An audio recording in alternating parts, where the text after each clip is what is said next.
It's here, guys. It's finally here. Now, if you've been keeping up with my channel, you might know that I've been working on a fan fiction. Now, basically, this fan fiction will be a trilogy, and maybe some spin-offs in the middle of that. I wanted to do like a Spider-Verse kind of thing. I'm not trying to copy Arachnocrawler, one of my favorite fan fiction channels of all time. I'm just not trying to copy him. I'm just trying to put my own spin on things and trying to put my imagination to the test. So, without any further ado, introducing the spectacular Spider-Man.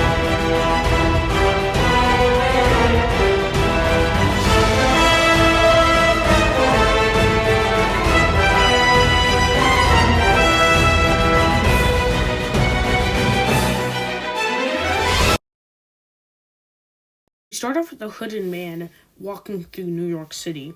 He's hooded so nobody can see his face. He's looking around, and then he sees a man. The man walks up. He says, "You got the stuff?" "Yes," he replies.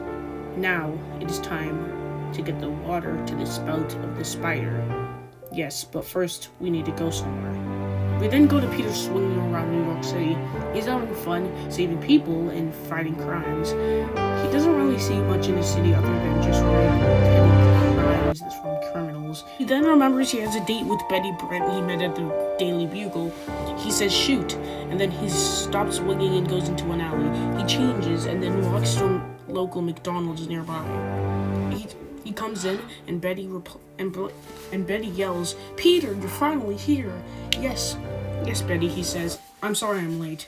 Anyways, he's down and says, "What should we order?" And he said, "I'm already finished eating. You took that long." Peter replies, "Yeah, I'm sorry. I don't really have much time to get out." And he said, We work at the same place. I don't know what you're talking about." All of a sudden, there's a shock under the table. Peter says, "What's going on?" Betty replies, "It's probably just the tables. You know these kind of tables aren't very good." Peter says, "No, it's more than that." Then, out of nowhere, the shocker just appears and starts destroying the whole place. Peter says, "We need to get out of here," when in his mind, he's really thinking of suiting up as Spider-Man. Anyway, Betty and Peter get everybody out of there, and then when Betty's looking for Peter after she gets out of it, Spider-Man shows up, and then Betty looks up and sees Spider-Man. Spider-Man gives her a little head nod, like a soldier. Peter swings in stealthily so Shocker won't see him. Shocker yells, "Where's the Spider-Man? Where is he?" Peter says, "You looking for me?" Shocker says, "Yeah, I'm not looking for you only. I'm looking to kill you." Peter says, "Okay, wow. Another person trying to kill me. I'm so scared." Shocker says, "Shut up. My friends are after you."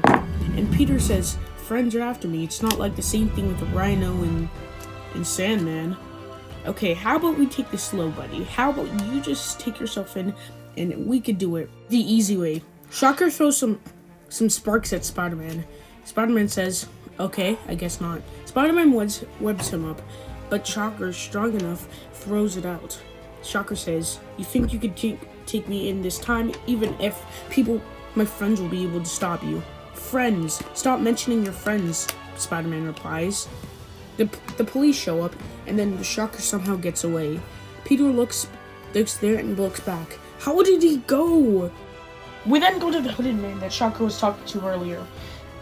He beat you?" "Not really. I got away." "It doesn't matter. You still didn't finish our plan.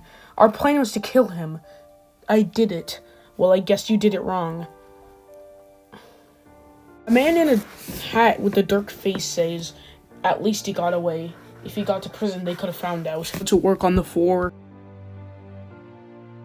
We go to Peter in his apartment. Someone bangs on the door. Thinking it's a villain, he grabs his mask. He looks through the peephole and sees Betty.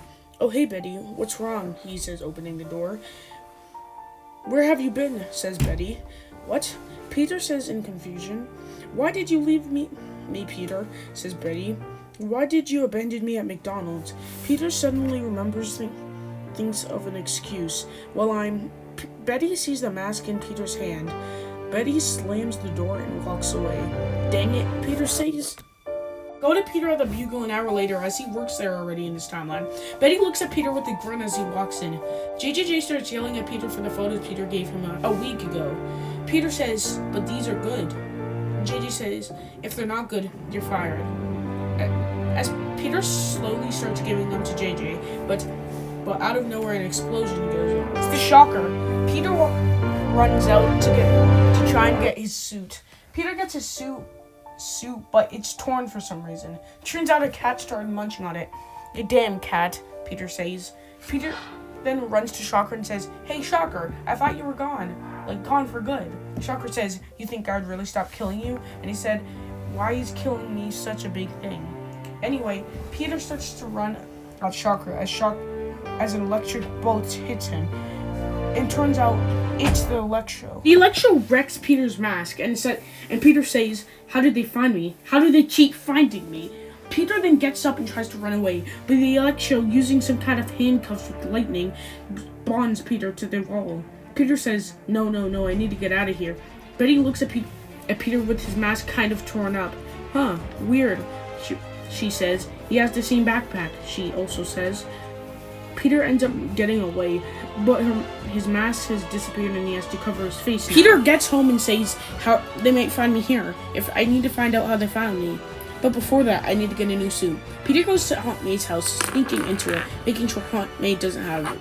We can have some fun things, like Aunt May kind of seeing Peter, or like almost seeing Peter, almost finding Peter.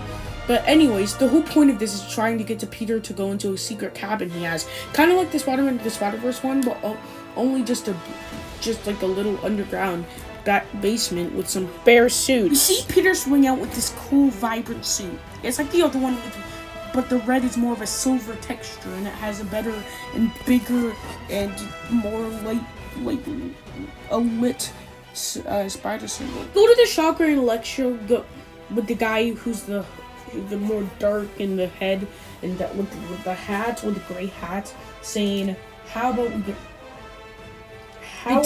He tells them to go and find him again, but this time don't let him go.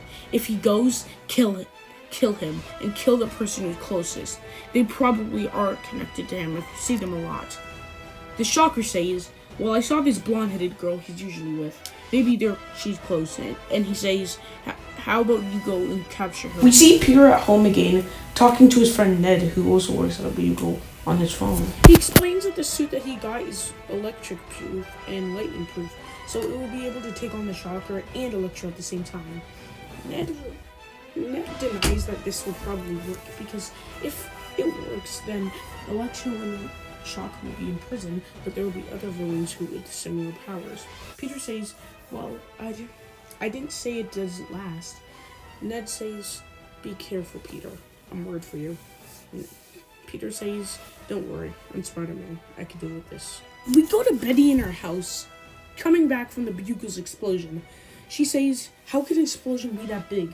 I have an idea, the Electro says, on the top of her house.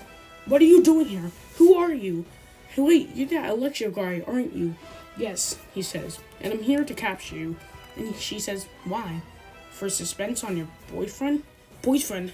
I don't have a boyfriend. We go to Peter swinging out the Daily Bugle. When he gets there, he sees JJJ on the floor.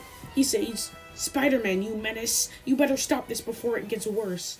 Spider-Man says, what is it, JJJ? JJJ says, the villains came.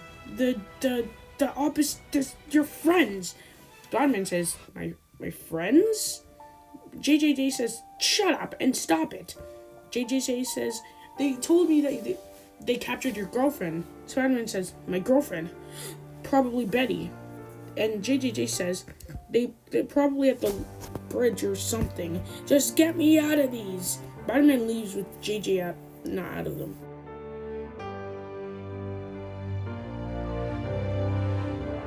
We see Peter swing to the bridge. He sees Shocker and Electro. He lands onto the bridge and says, stop. I am not here to hurt anyone. And Electro says, ooh, but I want to have a lot of hurt here. Well, it makes sense. You're not the one who's going to be hurting us. Spider-Man dodges an attack by Electro. Electro says, stop moving, you dumb little bastard. Shocker says, how about we take him together? They have a full-on fight, but Peter keeps dodging them.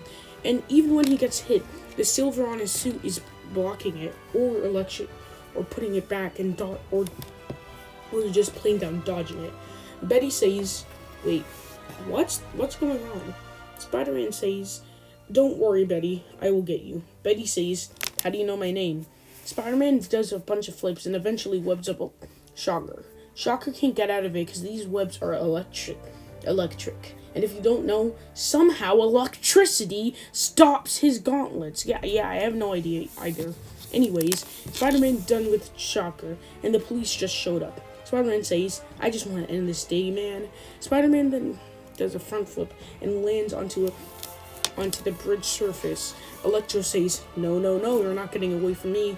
This time, Electro shoots bolts at Spider-Man, but Spider-Man just figures out that if Electro somehow gets into the water under the bridge, then he could stop him. Spider-Man does a backflip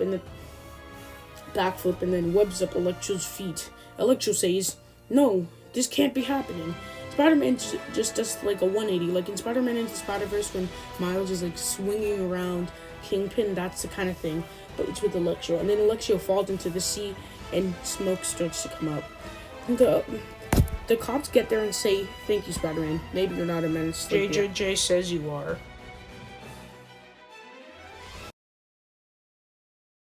We then see Spider-Man deliver Betty to the ground on the bridge. Spider-Man says, well, Betty, I think it's time for you to... Betty says, you're Spider-Man, Peter.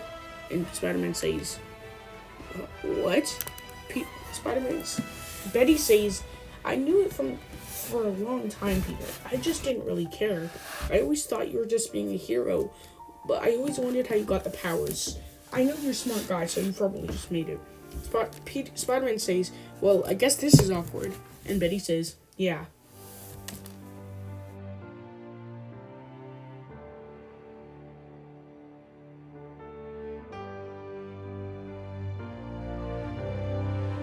We have a post-credit scene where the man in the hat is talking to a person. We don't see the person, just like we don't really see his real face. The man says they were defeated. One of them was precisely killed, and the other one is in prison. Ha! The other man says, well, I guess we have to unleash other stuff. Maybe we can unleash the bird guy, or maybe the rhino. The bird guy is in prison, and the other guy's just gone. Well, I guess we have to unleash another one. So that was that was the spectacular Spider-Man movie that is made by me. This is my first Spider-Man fanfic on this channel. Well, on this channel, at least.